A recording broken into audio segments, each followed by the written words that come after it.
This worksheet is the bonding requirements worksheet.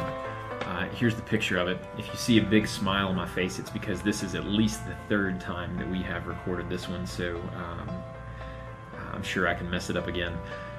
So, fidelity bonds.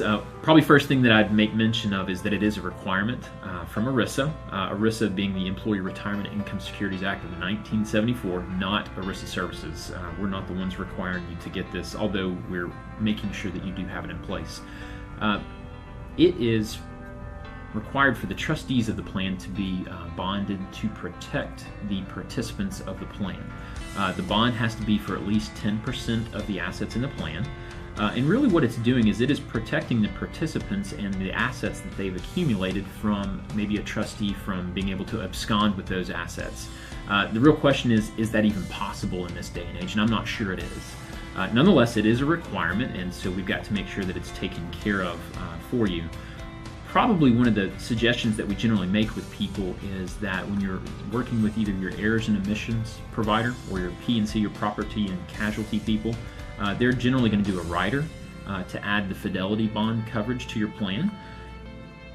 We generally suggest that you do it over 2 or 3 years, so you're not having to renew it every single year. So if your plan's assets are $500,000, the bonding requirement is only $50,000. But if you're putting $100,000 a year into your plan, we're generally going to suggest that you do a bond for $70,000 or $80,000. It is very inexpensive for this bond. It can only be maybe a couple $100s a year. The amount of the cost for the bond's really not going to change much if you have a $50,000 bond versus an $80,000 bond. So generally we recommend it being higher. Once again, it is required. There is a question on the 5500 that we are required to answer on your behalf that says, do you have a bond and what's the amount? And so we definitely want to answer that question yes. What we found is that can be a flaggable item when submitting your Form 5500 for somebody like the IRS or the Department of Labor to come back for and ask questions.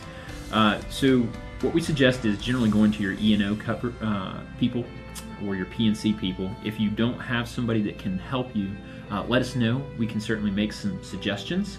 Another point or clarification that I would talk about is this is a fidelity bond. This is not fiduciary insurance. The fidelity bond is required. It's what's protecting the participants. Fiduciary insurance or coverage is what protects the trustees or fiduciaries of the plan. So for me and Dad, for our plan, Dad and I definitely have a fidelity bond, but we also have fiduciary insurance or coverage.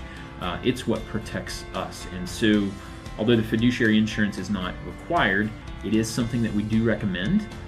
If you'd like some more information on that, please do let us know.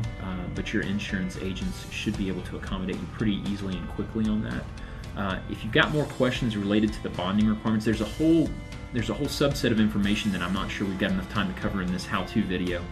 But our administrators, if you've got questions, can definitely take care of you. So thank you so much, and please do make sure to call in with any questions. Thank you.